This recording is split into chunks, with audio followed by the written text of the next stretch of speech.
Mesdames, messieurs, regardez-le passer sous ces lambeaux d'infortune. Ces bottes de 7 lieues qui sautillent du bitume au désert de dunes, regardez-le si grand, dans ces vieilles guenilles qui s'effritent en chiffon. Il picore les miettes de toutes les assiettes, il n'est ni coq, ni pigeon. C'est un oiseau de passage, un icare en chute libre au vent de l'alunissage. Tout a commencé pour lui une longue soirée d'été. Une romance de rose à rosée, mais l'été est passé, les roses ont fané, arasé, l'accord cordial, ils les ont arrachés. Vint l'automne, monotone. La tombée des rosées, la peur de se mouiller, les pixels des lucarnes que crachent les écrans bleus, la paresse qui asphyxie la joie à mater en carré le monde s'effondrer sous ses yeux, et puis participer. Participer en portant l'uniforme, être en somme une forme désunie, car même à suivre de panurge, il reste seul lorsque les lumières s'endorment. Participer, faire le coq au fond du poulailler, devant des pondeuses, faire le fier en ripou allié, aliéné par l'image des hommes, virilité, chasteté, lui qui a un cœur tendre. L'amour en chasteté. Il n'est pas rapace. Et même de sa plus douce race, pour bloquer ses ailes, combien de carapaces, combien de temps à rester le dindon de la farce.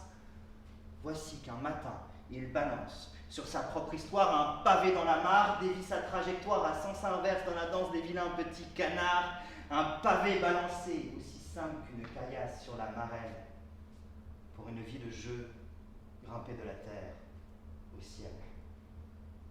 Voici qu'il migre ailleurs, en oiseau migrateur. L'habile irrité, mais l'habile liberté comme présage, c'est un oiseau de passage. Les braves gens le croisent et le dédain le toise. Regardez-le, l'oiseau qui couvre sa fortune quand les autres se déplument à la rudesse des pontes. Regardez l'animal qui roucoule sous la lune quand les moutons s'endorment en attendant la tonte. Mais lui, qui est-il vraiment? Un nomade, un fou, un poète?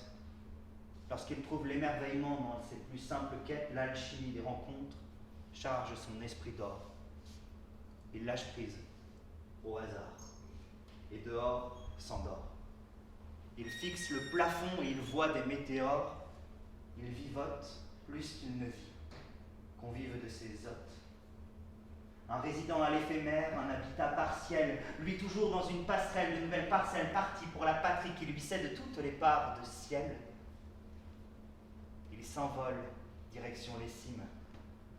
Plus rien ne le destine au bouleversement que le ciel dessine, décime, les nuages orageux, les nuées d'orage, la colère du tonnerre, la tempête et ses rouages. Le mauvais temps ne déplume pas ceux qui planent au-dessus du monde et prennent de la hauteur quand les autres prennent de l'âge. Comme il est venu, il repartira à la fin de son séjour, ne laissant qu'une vague trace dirigée vers l'horizon. Quelques souvenirs, beaucoup d'amour et des romances à compter pour des générations. De sa coquille vide, au baluchon, il côtoie la vie sauvage. C'est un oiseau de passage. Puisqu'il sait que nos vies ne restent que des bribes, qu'elles se débrident en rides pour finir en débris, il est, et il restera un fils de la chimère, il est, et il restera à l'éphémère, il est, et il restera à la vie sauvage, un oiseau de passage.